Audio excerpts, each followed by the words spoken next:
सिद्धाणं नमो सिद्धाणं नमो आयर्याणं नमो वज्रायाणं नमो लोय सव्वसाहुणं परिमेय शीर्षाणिमिं गुणरेण विभूषणं महावीरं सम्मतरेण निलयं पैडी समोकीर्तनम् उच्चम। पंच परमेष्ठी भगवान की,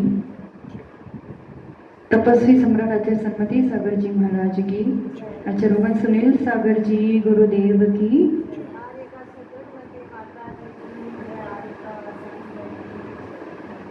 समाधि तंत्र ग्रंथ में बहुत सुंदर उदाहरण आता है। एक माँ के साथ अपना बेटा, उसका बेटा मेले में गया होता है और उस छोटे से बालक की उंगली उसकी माँ के हाथ से छूट जाती है, वो मेले में खो जाता है। अब उसको एक ही धुन लगी है कि उसको उसकी माँ के पास जाना है। बहुत लोग उसे रास्ते में मिले, उसे रोता हुआ देखा तो पूछते, क्या हुआ बेटा, तुझे चॉकलेट दे दूं, तुझे कुछ खिला दूं, तुझे कुछ गेम दे दूं। तरह तरह से उसे मनाने की, उसे चुप करने की, उसे बातों में लगाने की कोशिश की, पर वो कुछ भी पूछते, बेटा पानी चाहिए तो बोलता माँ, बेटा चॉकलेट चाहिए तो बोलता बेटा माँ, कुछ भी कहो उसका एक ही उत्तर रहता था माँ, मतलब उसे माँ के पास जाना था।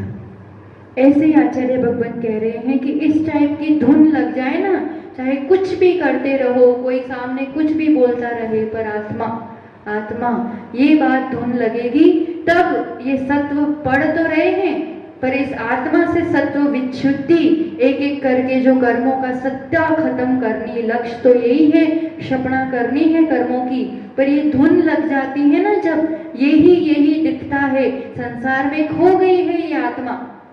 अपन ये जीव संसार में खो गए हैं, पर अब उसकी धुन लगानी पड़ेगी, तब जाके ये आत्मा अंतरात्मा होता है और वही अंतरात्मा परमात्मा बनता है। और इस प्रोसीजर में, इस अवस्थाओं के परिवर्तन में कर्मों का एक एक करके क्षय होता है, सत्व छूटता जाता है।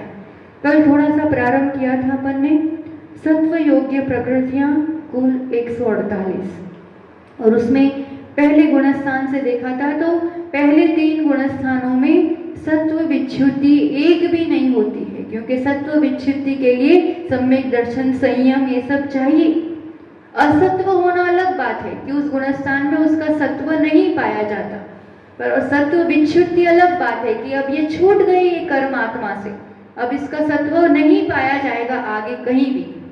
तो यहाँ असत्व देखा था अपन ने पहले गुणस्थान में 148 पूरी प्रकृतियां सत्व योग्य हैं, यानी शुभ प्रकृतियां भी पूरी, पाप प्रकृतियां भी पूरी। और उसके साथ एक आश्चर्य हो सकता है या जिज्ञासा हो सकती है कि तीर्थंकर प्रकृति कैसे हो सकती है, तो उसका समाधान भी किया था कि खाली एक ऑप्शन है, एक अपेक्षा है कि पहले नरक आयु का बंद करके बाद में सम्यक दर्शन के साथ तीर्थंकर प्रकृति का बंद प्रारंभ किया हो, तो मरण के समय थोड़ी देर के लिए ये मिथ्यात्व गुणस्थान होता है, मरण के पहले अंतर्मुख और जन्म के बाद के अंतर्मुख, तो उतनी देर के लिए वह जीव कहलाएगा मिथ्यात्व गुणस्थान में, और तीर्थंकर प्रकृति का सत्व भी रहेगा।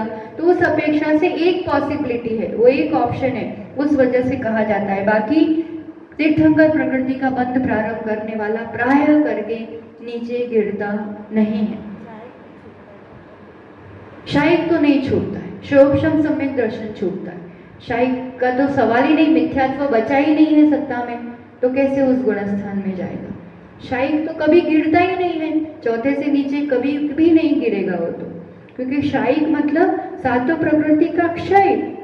अब सत्ता ही नहीं तो उदय कैसा, उदय ही नहीं तो गुणस्थान कैसा, शायद नहीं गिरता है कभी भी। जैसे श्रेणिक राजा के हिसाब से आप पूछ रहे होंगे, तो उनको भी बंद वैसा हुआ, पर गुणस्थान नहीं छूटता है। अब यहाँ पॉसिबिलिटी नहीं है, क्योंकि कैसे छूटेगा, वहाँ मिथ्यात्व बचा ही नहीं है ना, गुणस्थान नहीं छूटेगा। लेश्या कदाचित उस अनुरूप हो सकती है, क्योंकि चौथे गुणस्थान में भी 6 लेश्या होती है। मरण में ये नियम रहता है कि जिस लेश्या से आयु बंद होता है उसी लेश्या के साथ मरण होता है, ये नियम पक्का है। तो लेश्या तो चौथे गुणस्थान में भी अशुभ रह सकती है, इसलिए अगर अशुभ लेशिया से उन्होंने नरकायों का बंध किया तो मरण भी श्रेणिक राजा का वैसा ही हुआ, अच्छा नहीं हुआ, संक्लेश के साथ ही मरण हुआ। तो अशुभ लेशिया के साथ मरण हुआ, पर शायिक सम्यक थे इसलिए सम्यक नहीं छूटता है, और इसलिए तो वो पहले नरक में जाते हैं। बाकी शोभशम सम्यक दृष्टि जीव तीर्थंकर प्रकृति के बंध वाला दूसरे तीसरे नरक तक भी जा सकता है। शायिक सम्यक दृष्टि पहले नरक में ही जाता है नियम से, और शोभशम सम्यक दृष्टि तीसरे तक जा सकता है, जैसे कृष्ण का जीव आदि जैसे आके बन सकता है, वो अलग बात है, जाने की बात है। मनुष्य पर्याय से नरक में जाने वाली बात है। तो सम्यक दर्शन के साथ अगर मरण करता है तो तीसरे तक मैक्सिमम, उसमें शायिक तो पहले में ही जाएगा, है ना। तो ये सत्व की बात हुई। आहारक द्विग का सत्व कैसे हो सकता है? तो कोई शोभशम सम्यक दृष्टि मुनि बना, सात्विक गुणस्थान में आहारिक द्विग का बंध किया, और फिर कुछ संक्लेश परिणामों से मिथ्यात्व के उदय से मिथ्यात्व गुणस्थान में चला गया, तब भी आहारक दिक का सत्व होना मतलब अलग बात है। बंद कभी कर लिया फिर उस गुणस्थान में आए, उदय नहीं है पर सत्ता तो बनी रहती है। इसलिए पहले गुणस्थान में नाना जीवों की अपेक्षा, अलग अलग जीवों की अपेक्षा सभी प्रकृतियों का सत्व हो सकता है। दूसरे गुणस्थान में 145 का सत्व, क्योंकि 3 असत्व मिले, मतलब सत्व हो ही नहीं सकता। तीर्थंकर और आहारक शरीर, आहारक अंगोपांग 3 कारण। सासादन गुणस्थान दूसरा, उसमें कौन आता है? जीव। प्रथम उपशम सम्यक दर्शन करने वाला कदाचित गिरते हुए अनंतानुबंधी के उदय से उसमें आता है। तो प्रथम उपशम सम्यक दर्शन के समय वो करने वाला जीव के तीर्थंकर प्रकृति का बंध नहीं होता है, आहारक शरीर का बंध नहीं होता है उस समय में, इसलिए उसके पास वो चीज है ही नहीं कि वो सत्व में रहे नीचे गिरते टाइम। और प्रथम उपशम सम्यक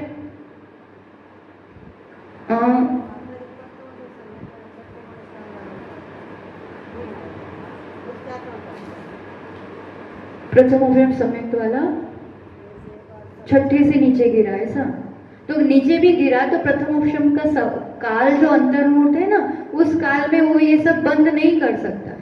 वो काल में उपशम अवस्था रहेगी बस। अति ये आहारक द्विग का बंद और तीर्थंकर का बंद, उस समय वो योग्यता ही नहीं होती है, वैसा बंद नहीं होता है, क्योंकि 7वें में बंद होता है आहारक द्विग का तो, और 7वें में पहुंच के सीधा 6ठे में आके नीचे गिरने का टाइम आ जाता है। तो उसमें क्योंकि उतने टाइम वो परिणाम बनाए, कोई शंका करे और जाना का मन बनाए और बंद हो, और इतना टाइम ही नहीं है उधर, इसलिए उसमें नहीं होता है। और प्रथम उपशम सम्यक जब कभी होता है, कब होगा प्रथम उपशम सम्यक? जैसे पहली बार हुआ या जब भी होगा, सिर्फ मिथ्यात्व होगा ना सत्ता में, तभी प्रथम उपशम सम्यक्त होता है। सम्यक्त प्रकृति या सम्यक मिथ्यात्व प्रकृति सत्ता में होगी तब प्रथम उपशम सम्यक्त नहीं होता है। और प्रथम उपशम सम्यक तब नहीं होता है तो कहते हैं, जैसे यहाँ पर आप देखें तो सम्यक्त और सम्यक मिथ्यात्व भी ले लिया सत्ता में, तो यहाँ पर कैसे हो सकती है? पहले गुणस्थान में सम्यक्त और सम्यक मिथ्यात्व प्रकृति कैसे सत्व में हो सकती है? हो सकती है कैसे? हाँ, प्रथम उपशम सम्यक्त किया, 3 टुकड़े हुए मिथ्यात्व के, उसके बाद गिर के नीचे मिथ्यात्व में आ गया, ऐसा। तो सिर्फ मिथ्यात्व होता है तब चढ़ना होता है प्रथम उपशम सम्यक्त के लिए। और फिर इसलिए यहाँ पर ये जो बहुत बड़ा विषय है वो थोड़ा सा इसमें आता है कर्म कांड में, कि कदाचित कोई जीव ऐसा है जिसने एक बार प्रथम उपशम सम्यक कर लिया, फिर सौपशम सम्यक दर्शन किया, फिर वो मुनिराज बने और आहारक द्विग का बंद कर दिया। अब वो बंद करके वो मिथ्यात्व में चला गया, ठीक। अब लंबे टाइम तक मिथ्यात्व में रहा वो जीव, तो मिथ्यात्व में क्या होता है? सम्यक मिथ्यात्व और सम्यक प्रकृति, वो भी मिथ्यात्व रूप चेंज होती है, संक्रमण होता है। और आहारक शरीर और आहारक अंगोपांग, ये भी औदारिक शरीर रूप या उसकी लगती प्रकृति रूप संक्रमण होता रहता है निरंतर। जिस प्रकृति का यूज नहीं होता है वो संक्रमित होती रहती है। तो आहारक शरीर का संक्रमण पहले पूरा होता है, उसके बाद सम्यक्त और सम्यक मिथ्यात्व का संक्रमण पूरा होता है, जो टाइम पीरियड लगता है ना चेंज होने में पूरा, तो आहारक का पहले खत्म होता है और सम्यक्त का बाद में खत्म होता है। तो सम्यक्त का खत्म हो गया पूरी सत्ता, सिर्फ मिथ्यात्व बचा, इसलिए असंख्यात वर्ष बाद फिर से उस जीव ने प्रथमोपशम सम्यक्त किया। तो सम्यक्त और सम्यक्त मिथ्यात्व सत्ता में नहीं है तो आहारक द्विक भी सत्ता में नहीं ही होगी। ये एक सिद्धांत काम करता है। इसलिए प्रथमोपशम सम्यक्त के टाइम तीर्थंकर और आहार द्विक प्रकृति सत्ता में नहीं होती है और प्रथमोपशम से गिरते टाइम ही साधन बनता है, इसलिए इस गुणस्थान में ये तीन प्रकृति नहीं होती है। आगे तीसरे गुणस्थान में आहारक द्विक कदाचित हो सकता है, क्योंकि ऐसा कोई षोडशम सम्यक दृष्टि जीव के कदाचित सम्यक मिथ्यात्व के उदय आ गया तो फिर आहारक द्विक हो सकता है, पर तीर्थंकर प्रकृति सत्व में सम्यक मिथ्यात्व वाले को नहीं होती है, क्योंकि गिरता नहीं है। हमने कहा ना, तीर्थंकर प्रकृति के बंद करने वाला जीव गिरता नहीं है कभी भी। इसलिए तो ये हो गए तीन गुणस्थान। अगर आगे का देखते हैं, सत्व विच्युति अब यहाँ से चौथे गुणस्थान से सम्यक दर्शन से प्रारंभ होगी, एक एक करके टोटल 148 प्रकृतियों को खत्म करना है, क्षय करना है। तो कहाँ कितनी होती जाती है, ये क्षपणा का अपन यहाँ पर ज्ञान प्राप्त कर रहे हैं कि इस जीवात्मा से हमारे लिए भी ऐसे एक दिन सभी कर्मों का क्षय हो।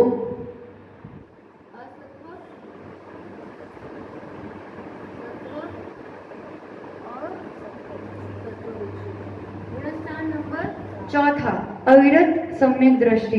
अब यहाँ पर असत्व 0, 148 सबका सत्व पाया जा सकता है सम्यक दृष्टि, और सत्व विच्युति होती है यहाँ पर 1। अब यहाँ पर विषय समझना, देखो किसी भी जीव के लिए सत्ता में 2 प्रकार की आयु होती है ना। एक तो भुज्यमान आयु जो अभी हम भोग रहे हैं, जैसे अपनी भुज्यमान आयु है मनुष्य आयु, और एक होती है बध्यमान आयु जो वो नवीन बंद करता है।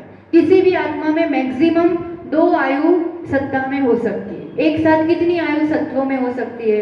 2।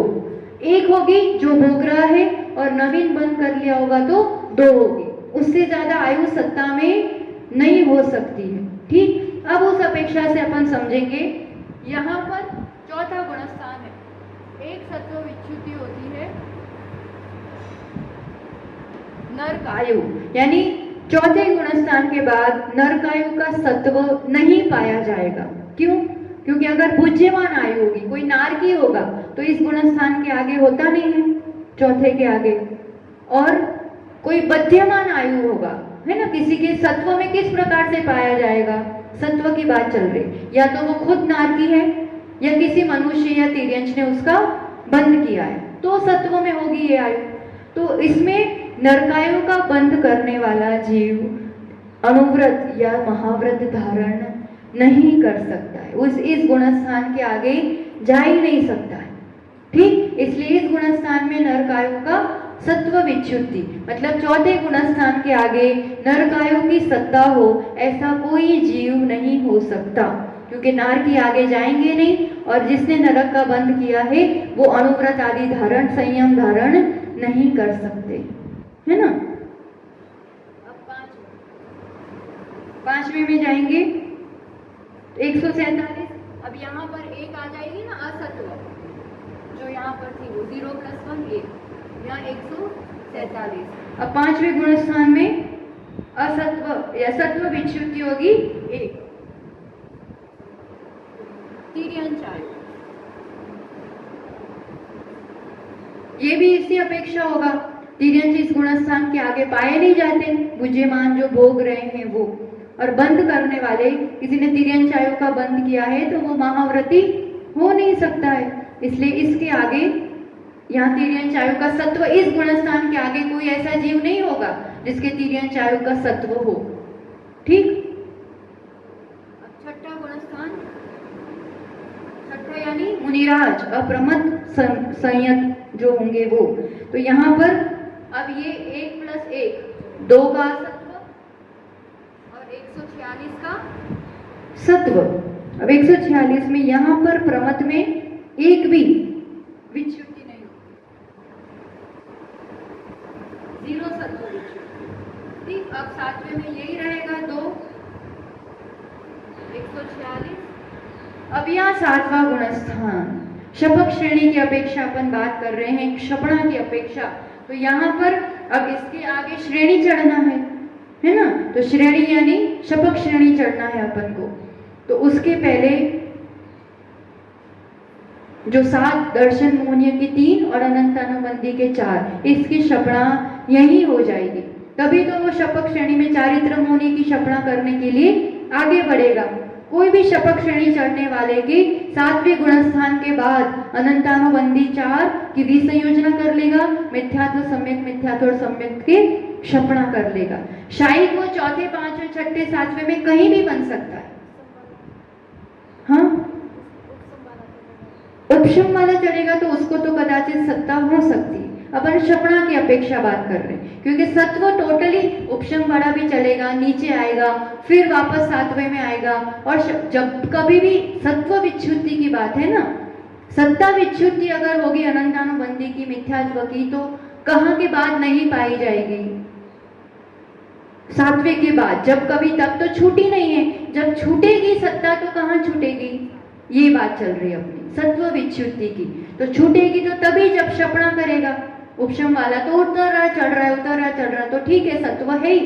अपन क्षपणा की अपेक्षा बात कर रहे हैं ना, सत्व विच्छुद्धि की बात कर रहे हैं। तो विच्छुद्धि अगर होगी तो कहाँ होगी? सातवें तक हो ही जाएगी।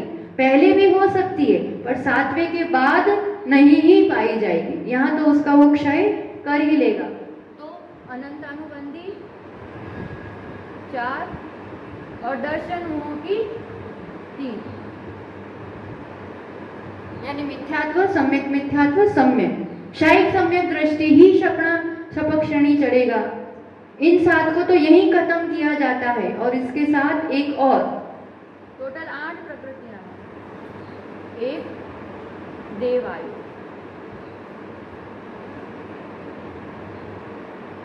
समझ आया ना विषय? 7 ये प्रकृति जाएगी, शायद सम्यक दृष्टि ही शपक श्रेणी चढ़ेगा। 7 की सत्वा यहाँ खत्म, और दूसरा एक देवायु। देवायु की क्यों नहीं होगी सत्ता? क्योंकि शपक श्रेणी चढ़ने वालों की आयु बंद होगा तो वो शपक श्रेणी चढ़ेगा ही नहीं। और मनुष्य आयु क्यों नहीं ली है? क्योंकि मनुष्य तो खुद बुद्धिमान की तो है ना सत्ता, अभी वो तो जब लास्ट में जाएगी तो सिर्फ मनुष्य आयु की सत्ता हो सकती है, वही जीव आगे जाएगा। इसलिए यहाँ पर 8 सत्व विच्छुद्धि, अनंतानुबंधी की 4, मिथ्यात्व, सम्यक मिथ्यात्व, सम्यक और देवायु। इतना क्लियर हो गया विषय? 7वें गुणस्थान तक कितनी सत्व विच्छुद्धि हुई? 8 और 2 10, बस 8वें गुणस्थान तक 148 में से 10 प्रकृतियां जाती है। पूरी क्षपणा होती है सबसे ज्यादा 9वें में और अब अपन 8वां गुणस्थान शपक श्रेणी की अपेक्षा। तो ये 8 और 2 10 हो गए यहाँ पर असत्व 8वें गुणस्थान में, है ना? यानी सत्व हो जाएगा 138 का। अब सत्व विच्छुद्धि अपूर्व करण में कितनी होती है? अपूर्व करण में अपन ने देखा था कि यहाँ पर क्षपणा की तैयारी होती है पूरी, क्षपणा एक भी नहीं होती है, यहाँ 0 है।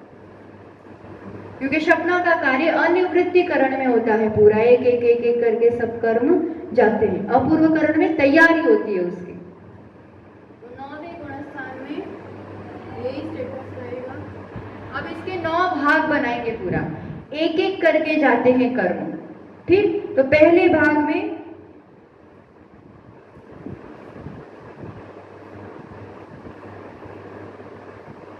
पहले भाग में 16 प्रकृतियां जाती है। 16 प्रकृतियां जाएंगी। कौन कौन सी? सभी जो एकदम निकृष्ट वाली है। नरक गति, नरक गत्यानुपूर्वी, तिर्यंच गति, तिर्यंच गत्यानुपूर्वी, फिर 2 इंद्रिय, 3 इंद्रिय, 4 इंद्रिय, 1 इंद्रिय, ये वाले। हाँ नहीं, ये बाद में जाएंगे। अब ये जो 13 प्रकृतियां हैं, नहीं टोटल, हाँ 13 प्रकृतियां नाम कर्म की जो हैं, और उद्योत, आताप, साधारण, सूक्ष्म, स्थावर और बड़ी 3 निद्रा, टोटल 16। 13 नाम कर्म की और 3 बड़ी निद्रा, ऐसी 16 प्रकृतियां पहले समय में, पहले भाग में, 9वें गुण स्थान में एक साथ इतनी 16 की सत्व विच्छुति यानी क्षपणा होती है, क्षय हो जाता है। अब ये कर्म अभी तक इनका उदय नहीं था, ये कुछ भोग नहीं रहा था, पर सत्ता तो थी ना सबकी, नरक गति, तिर्यंच गति, गत्यानुपूर्वी, साधारण, सूक्ष्म, सत्ता में तो सब पड़ा हुआ था। तो अब इसकी सत्ता खत्म, ये क्षय की है। 16 है, उसमें 3 बड़ी निद्रा और ये 13 नाम कर्म, नाम कर्म ही तिर्यंच गति, तिर्यंच गत्यानुपूर्वी, नरक गति, नरक गत्यानुपूर्वी, ऐसे 4, फिर 1 इंद्रिय, 2 इंद्रिय, 3 इंद्रिय, 4 इंद्रिय, 4 और 4 8, फिर आतप, उद्योत, साधारण, सूक्ष्म, स्थावर, ऐसे 5। तो ये पूरी 13 प्रकृतियां हो जाती हैं। तो ये 16 और यहाँ पर अब समझ में आ रहा होगा बड़ी निद्राओं का बंद कहाँ तक हो रहा था, दूसरे गुणस्थान तक, सिर्फ उदय कहाँ तक था, छठे तक, और सत्व विच्छुद्धि कहाँ हो रही है, 9वें में। प्रकृतियां वही है पर उसका पूरा इस रूप से हिसाब चलता है। अब ये इतनी सत्ता से गई, अब दूसरे भाग में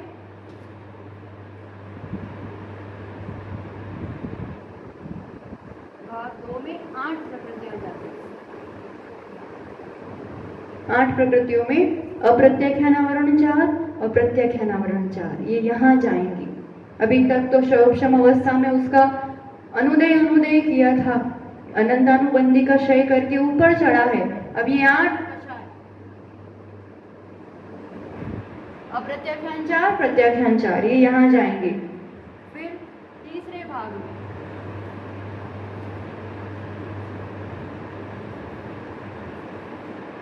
एक नपुंसक वेद, ये क्रम से जाएगा। अब एक ही जाएंगे। अब लिखो भाग, चौथा भाग,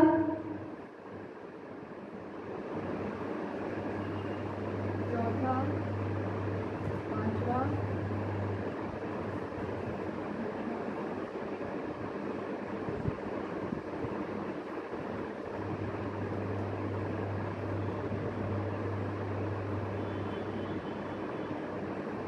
ये भाग सब 9वें गुणस्थान की बात चल रही थी। नपुंसक वेद जाता है पहले, इसके बाद स्त्री वेद जाता है।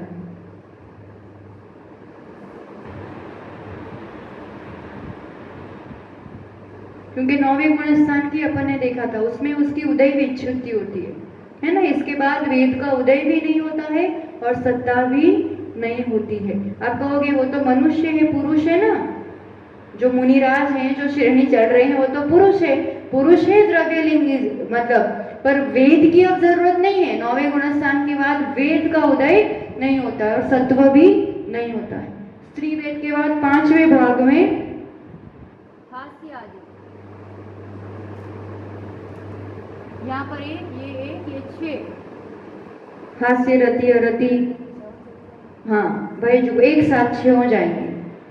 फिर पुरुष वेद यहाँ खत्म 9वें गुणस्थान में, माया तक का सिर्फ लोभ रहता है जो 10वें गुणस्थान में आगे अब जाएगा। 9वें गुणस्थान में फिर से बता रहे हैं 16 प्रकृतियां पहली जाती है, जिसमें बड़ी निद्रा और नाम कर्म की सबसे निकृष्ट प्रकृतियां जो हैं वो। फिर तो सब मोहनिया की जाती है, अप्रत्याख्यान, प्रत्याख्यान, नपुंसक वेद, स्त्री वेद, हास्य आदि, पुरुष वेद, संज्वलन, क्रोधमान, माया, मोहनिया खत्म।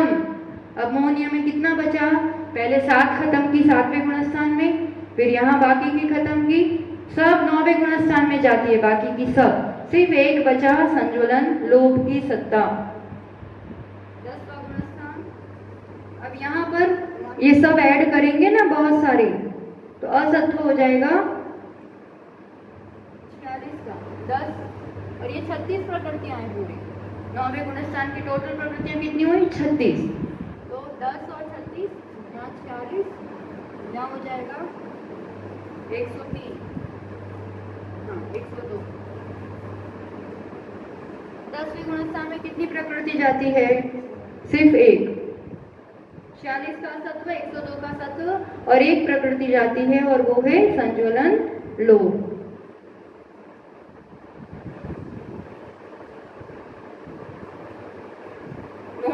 खत्म सत्ता, अब वो वीतरागी छद्मस्त हो गया ये जीव, ठीक।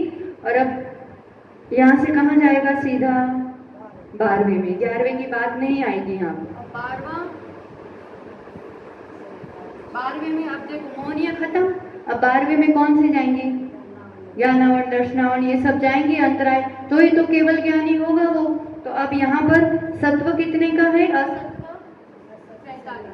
46 प्लस 1 हो गया, और ये 101 में अब यहाँ 16 प्रकृतियां जाती है 12वें क्षीण मोह में।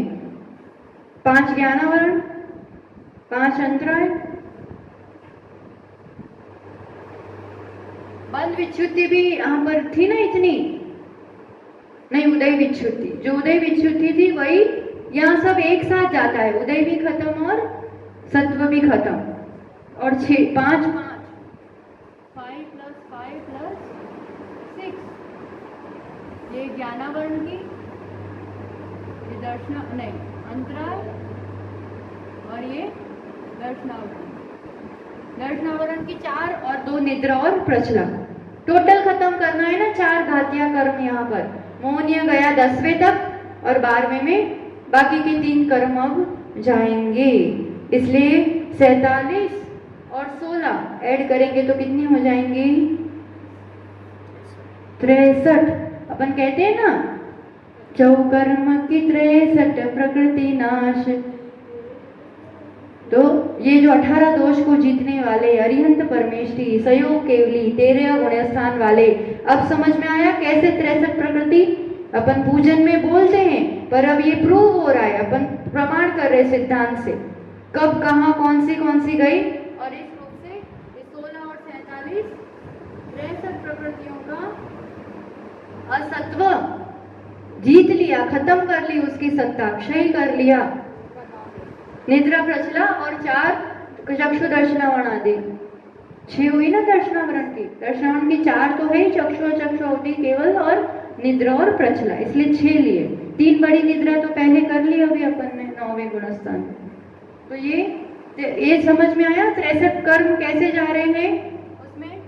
इसमें देखेंगे ना तो 47 कर्म तो घातिया के हो गए, घातिया के 47, और बाकी के कौन से जा रहे हैं? नाम कर्म की 13।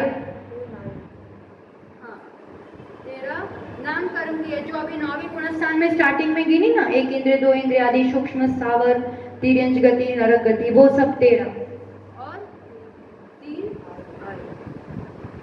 ऐसे 63 का सत्व खत्म हो जाता है, यहाँ पर क्षपणा हो जाती है। 85 की सत्व है ये सहयोग केवली अरिहंत भगवान, और यहाँ पर कितनी की सत्व विच्छुद्धि होती है? तो 0। अब यहाँ कोई सत्व विच्छुद्धि नहीं। अब जो जाएंगी 85 पूरी की पूरी 14वें गुणस्थान में जाएंगी। 14वें गुणस्थान में 2 भाग में जाती है, एक द्विचरम समय में 72 प्रकृतियां और लास्ट वाले समय में 13 प्रकृतियां, ऐसे 85 जाती है। 14वां गुणस्थान समय तो कितना है? जो 5 लघु अक्षर है ना अपन बोले उतने समय में, और जितना बचा है सब एक साथ खत्म हो जाता है। तो अब यहाँ पर 63, ये 85 थी और 2 भाग में होता है, एक द्विचरम समय में 72 जाती है। कौन कौन सी 72 जाएंगी? अब बचा क्या? आयु कर्म अभी नहीं जाएगा, आयु तो लास्ट भाग में जाएगा।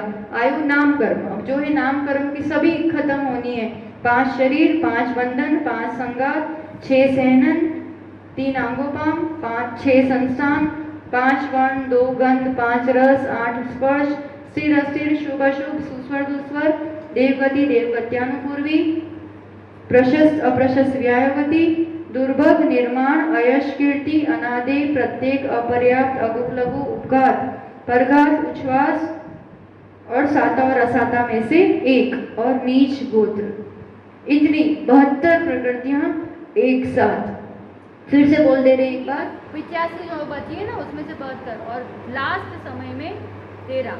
ये 13 इजी है, वो बता दे रहे हैं। एक तो साता असाता जो भी एक बची होगी, पहले में एक जाती है, दूसरे में तो साता लिख लो, साता। फिर मनुष्य गति, मनुष्य गत्यानुपूर्वी, पंचेंद्रिय, सुभग, त्रस, बादर, पर्याप्त, आदि, यश कीर्ति, तीर्थंकर,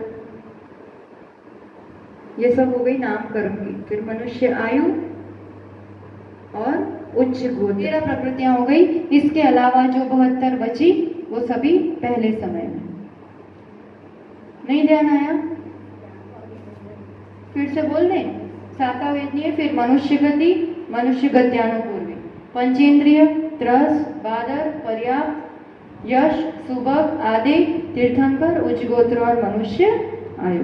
13 प्रकृति इस रूप से पूर्ण कर्मों का क्षय कर, सत्वा फिनिश कर, वो जीव ऊर्ध्वगमन करते हुए सिद्धालय में जाके अनंत सुख का रसपान करता है। तो ऐसे ये बंद उदय सत्व को अपने गुण स्थानों में समझा के कहाँ तक किस कर्म का बंद होता है, कहाँ तक उदय, मतलब ये बहुत लंबा चौड़ा विषय है। इसको जितना विस्तार करते जाओ, जितना एक एक मार्गणाओं में घटाते हैं कि किस मार्गणा में, किस गति में, किस इंद्रिय में कहाँ तक क्या होता है, फिर किसका उदय पहले, किसका बंद पहले, किसका साथ साथ, ऐसा ये तो बहुत विस्तार किया है। ये चीज ही ऐसी है, घंटों लेके बैठे रहो तो भी 1000 से भी ज्यादा गाथाएं हैं कर्मकांड में, पूरे भंग किए हैं।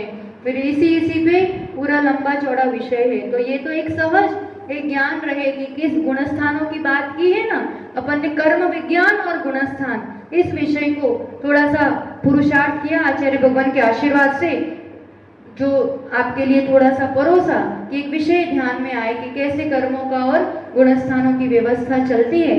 तो इस रूप यहाँ पर इस तरह से ये विषय इतना, यहाँ पर विषय तो कभी आगम तो अगम अपार है और खत्म नहीं होता है, पर फिर भी अपनी तरह से एक विषय हमने करने का प्रयास किया। और अब ये वाली किताब, इसमें आप सबने पुरुषार्थ किया था और इसमें ये मोह से मोक्ष की और गुणस्थान वाला जो पेपर था उसमें आप लोगों को थोड़ा सा ज्यादा दिक्कत आई थी, तो वो एक बार एक रिवीजन भी हो जाएगा इस टॉपिक का पूरा, और वो बता दे रहे हैं किस रूप से था। उसमें हमारा लक्ष्य था 14 गुणस्थान की सीढ़ी दी हुई है और उसमें जो क्वेश्चन पूछे हैं तो वो बात नहीं समझ पाएंगे। वो क्वेश्चन जिस गुणस्थान से संबंधित है उस गुणस्थान में उसका आंसर लिखना है। पहले गुणस्थान से संबंधित क्वेश्चन का आंसर वहाँ, दूसरे का वहाँ, तो वो अपन करते हैं। ये ट्रेन और ऐसे स्टेशन और बना के पूरा ऐसा बना सकते हैं। ऐसे है एक श्राविका जिनने ये विषय जब हमने पढ़ा था पहले, तो पूरा ऐसा एक बनाया है, ऐसी ट्रेन और फिर ऐसे स्टेशन करते करते कहाँ कितनी विच्छुत्ति हो रही है, कौन सी हो रही है, तो देखने में पढ़ने में अगर उस रूप से कहीं बनाते हैं ना तो सामने वाले को भी और अपना उपयोग लगता है। तो ऐसे भी अच्छे से अपन पूरी ट्रेन और स्टेशन और सब बना सकते हैं। बंद उदय सत्व, कभी अवसर मिला तो आगे भी इन विषयों को अपन अच्छे से और समझेंगे। आज इसका समापन करते हुए इस पेपर को हम ले रहे हैं, उसमें आंसर शीट में 14 तक ऐसे सीढ़ियां ली है, जाएंगे ऊपर तक। तो ये 14 सीढ़ी बताइए, ऊपर सिद्धालय बताए हैं, पहले गुणस्थान में 4 गति बताई है, क्योंकि चारों गति के जीव यहाँ पर होते हैं। वो पेपर अगर आपके पास बुक हो तो देख लेना उसको, और उसमें 2 तरह से क्वेश्चन है। उसमें गुणस्थान संबंधी भी है और भाव, पंच भाव संबंधी भी है गुणस्थान में। तो एक अपन ने वो 4 पूरा बार ग्राफ बनाया था कि किन गुणस्थान में कौन से मोहनीय कर्म कहाँ तक, जैसे मिथ्यात्व पहले तक, अनंतानुबंधी दूसरे तक, वो बार ग्राफ इसमें दोनों दिए हैं। एक तो कर्म संबंधी और भाव संबंधी, कौन सा भाव कहाँ तक, इससे ये पूरा पेपर भरना था। हम क्वेश्चन पढ़ रहे हैं, आप उसका जवाब देना कि कहाँ आंसर आएगा और क्या आएगा, ठीक है। पहला क्वेश्चन है, अनादि से यानी हमेशा से जीव यहाँ पाया जाता है और अभव्य जीव हमेशा इसी में रहता है, तो गुणस्थान का नाम बताना है और उसके लिए जो कारणभूत भाव है, औदायिक भाव, वो बताना है। अभव्य जीव कहाँ रहता है, अनादि से ये जीव किस में पाया जाता है, मिथ्यात्व में, तो उसका आंसर कहाँ लिखेंगे, यहाँ 1 नंबर में। तो आंसर आएगा गुणस्थान का नाम मिथ्यात्व और उसका कारणभूत औदायिक भाव मिथ्यात्व। मिथ्यात्व के उदय से ही तो ये गुणस्थान बन रहा है, इसलिए दोनों का आंसर एक ही आएगा, मिथ्यात्व। ठीक, नेक्स्ट क्वेश्चन जाते हैं। एक इंद्रिय से असैनी पंचेंद्रिय तक के पूरे समस्त जीव नियम से यहाँ पाए जाते हैं। कहाँ पाए जाते हैं? मिथ्यात्व में। तो वही आंसर आएगा उसका। अब सुख मिलेगा इस तृष्णावश वह जीव संसार में कितने प्रकार के परावर्तन करता है? 5 प्रकार के। इन जीवों के कौन सा मूल भाव नहीं पाया जाता है? मूल भाव 5 है ना, और औपशमिक, शायिक, क्षयोपशमिक, औदायिक, परिणामिक, ये 5 भाव होते हैं। तो इन जीवों के यानी मिथ्या दृष्टि के कौन सा भाव नहीं पाया जाता है?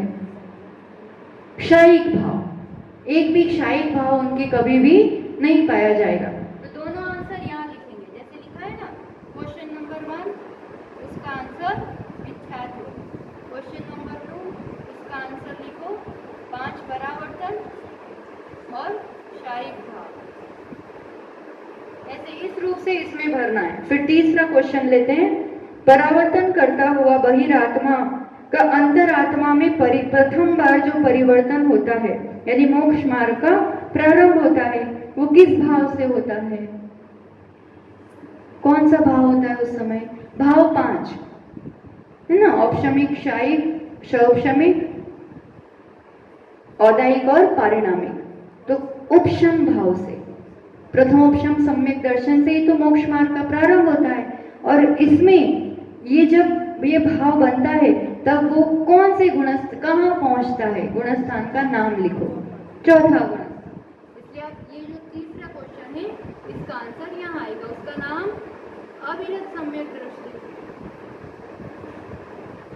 और क्या पूछा है? भाव, तो उपशम भाव, उपशम सम्यक भाव से वो उसमें चढ़ेगा।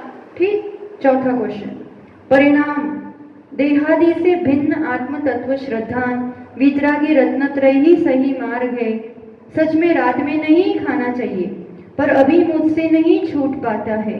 जीवानी की रक्षा नहीं हो पा रही है, पर मुझे करना चाहिए। ये किस कषाय का उदय है? मतलब ये कौन से गुणस्थान में है ये? हाँ, अभी अविरत सम्यक दृष्टि ही है, श्रद्धान उसका पक्का हो गया है, पर अभी संयम नहीं कर पा रहा है। तो चौथे गुणस्थान में ही होगा, जगन्य अंतरात्मा होगा। ठीक है, और कौन सा धर्म ध्यान चल रहा है उसका? तो आज्ञा विचय, जो उसकी आज्ञा को पूरा वो श्रद्धान कर रहा है अभी, पर उसका पालन नहीं कर पा रहा है। ठीक, अब ये मतलब चौथा आंसर भी यही आएगा। आगे का क्वेश्चन ले रहे हैं फटाफट। ऐसा परिणाम है जीव का, तीव्र बैर भाव में जिंदगी भर इसका दुष्कृत्य नहीं भूलूंगा, नहीं छोड़ूंगा उसको। ना धर्म करता है, ना किसी को धर्म करने देता है। कौन सी कषाय है ये? अनंतानुबंधी। और ऐसे अनंतानुबंधी तीव्र बैर भाव आदि कहाँ होता है ये? मिथ्यात्व गुणस्थान में। लेश्या कौन से हो गई है? कृष्ण लेश्या। ठीक, तो यहाँ आंसर आएगा उसका 5वें क्वेश्चन। ये ऐसा पहला आंसर इधर, दूसरा इधर, तीसरा इधर, ऐसा नहीं करना था। जिस गुणस्थान का वो क्वेश्चन है उसका आंसर उस गुणस्थान में क्वेश्चन नंबर लिख के करना था। तो 5वें का आंसर इधर आएगा, कृष्ण लेश्या और अनंतानुबंधी कषाय। अब छठा क्वेश्चन। सबसे ज्यादा जीव है यहाँ पर। इस पंचम काल में हमारा भी जन्म इसी गुणस्थान में हुआ है। सबसे पहले अब यहाँ से मतलब कौन सा गुणस्थान समझ में आया? सबसे अधिक जीव मिथ्यात्व में, हमारा जन्म भी इसी में हुआ है। अब क्वेश्चन है, मोहनीय कर्म की कितनी और कौन सी कर्म प्रकृतियों का उपशम या शोभशम का पुरुषार्थ हमें अभी इस भव में करना चाहिए? कौन सी मोहनीय की, कौन से कर्मों की? उपशम या शोभशम का? दर्शन मोहनी और अनंतानुबंधी 4, 7। आंसर कहाँ आएगा इसका? यही आएगा, इसी पहले गुणस्थान। ठीक है ना? अब आंसर क्या आएगा? इसी में है। तो पुरुषार्थ कितनी प्रकृतियों को जीतने का करना है? जीत तो नहीं पाएंगे पूरा। उपशम या क्षयोपशम 7 प्रकृति, दर्शन मोहनी की 3 और अनंतानुबंधी 4। और इस भाव में कम से कम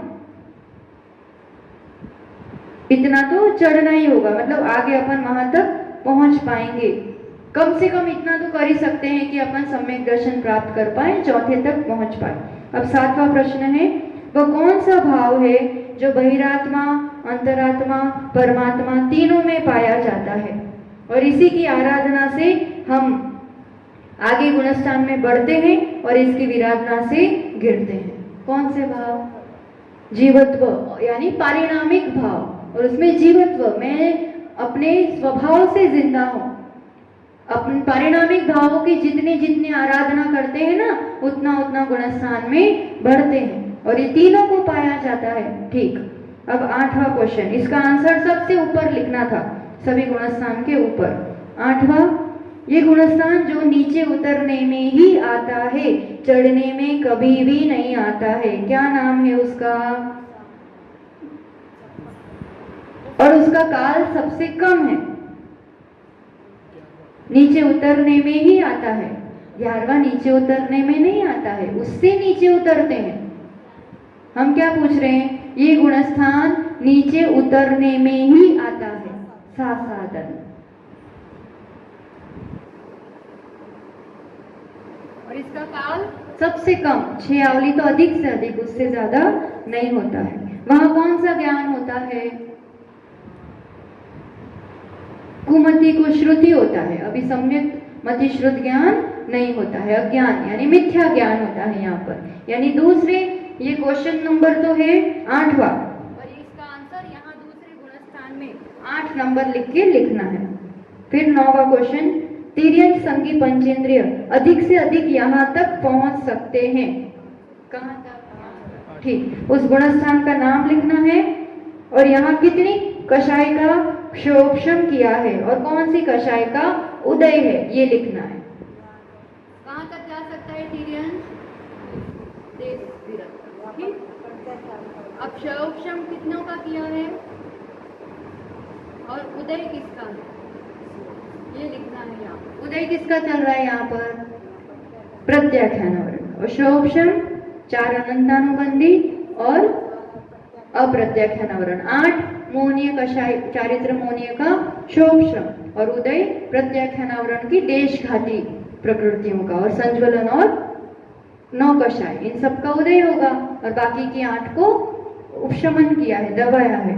ठीक, इस रूप से ही पूरे क्वेश्चन बनाए हैं कि गुणस्थान का पूरा विषय एकदम क्लियर हो जाएगा।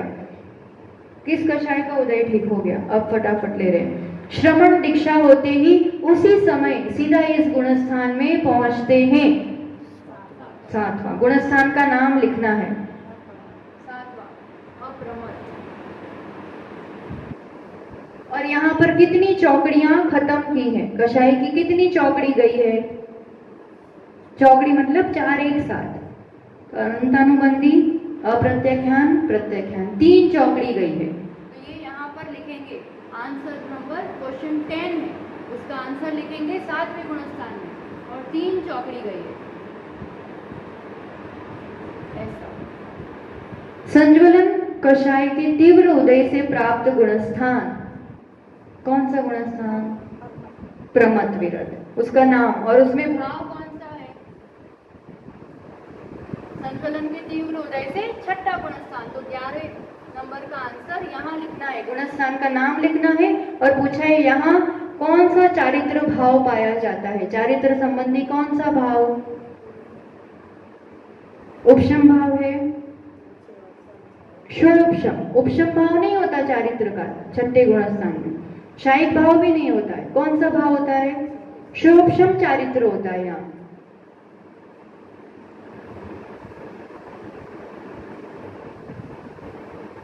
ठीक, अब नैष्ठिक उत्कृष्ट श्रावक को उनके गुणस्थान में कौन सा क्षोभशम भाव होता है?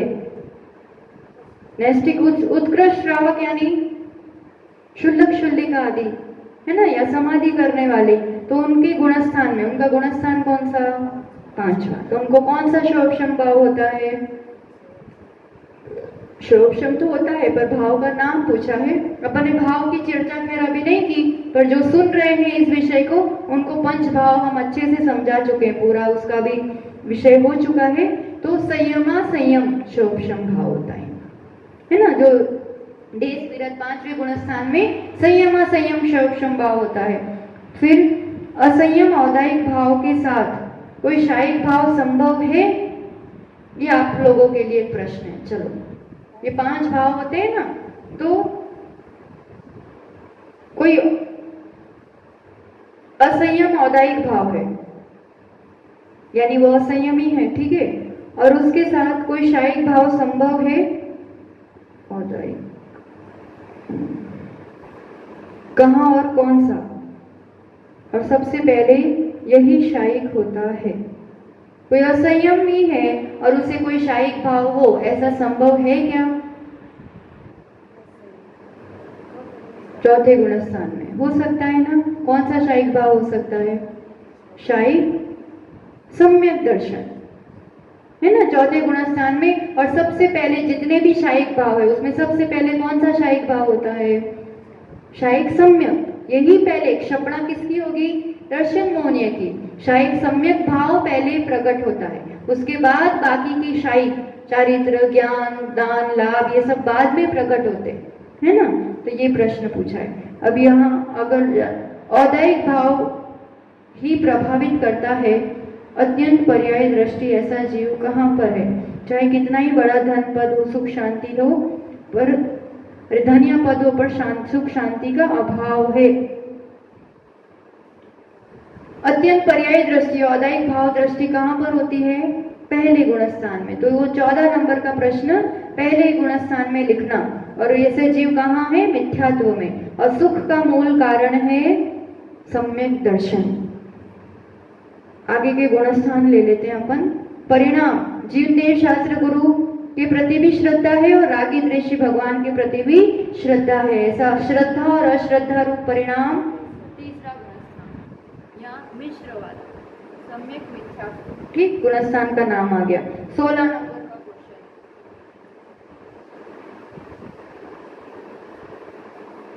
17, श्रेणी चढ़ना यहीं से प्रारंभ होता है। निर्विकल्प ध्यानस्थ मुनि ही इसे पाते हैं। गुणस्थान का नाम। श्रेणी चढ़ना यहां से प्रारंभ होता है।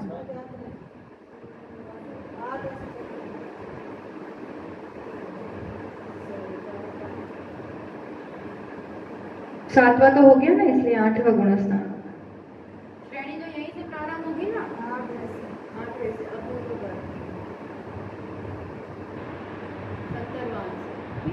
यहाँ से प्रारंभ होता है।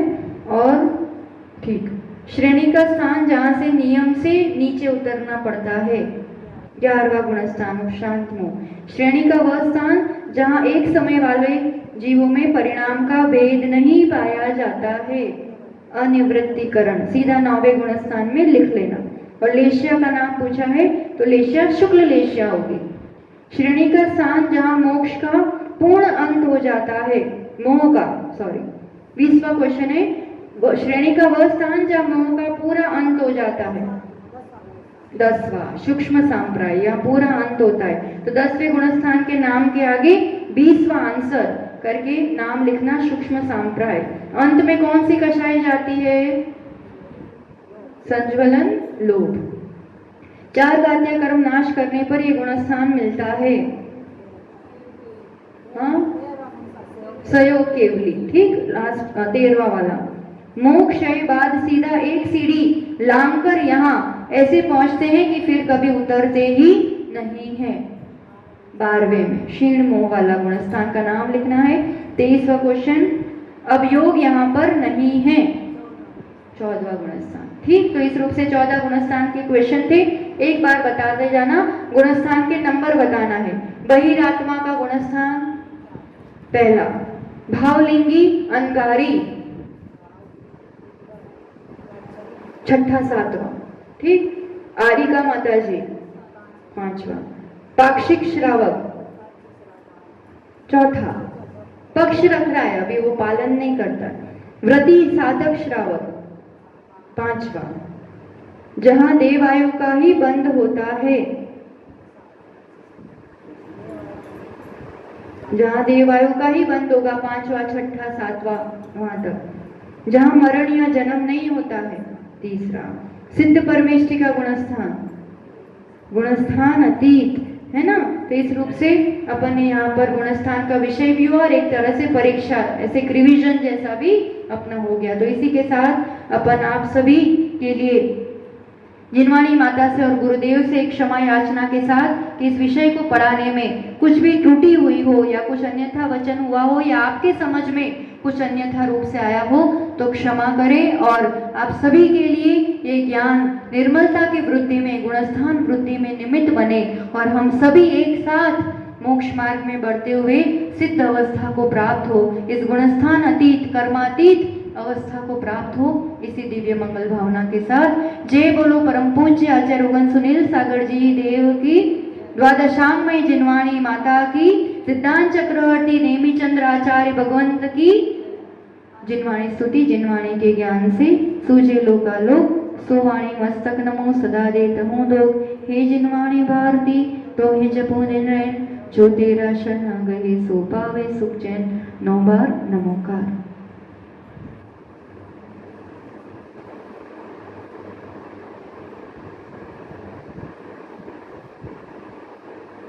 द्वादशांगमय जिनवाणी माता की जय। आचार्य रोगन सुनील सागर जी गुरुदेव।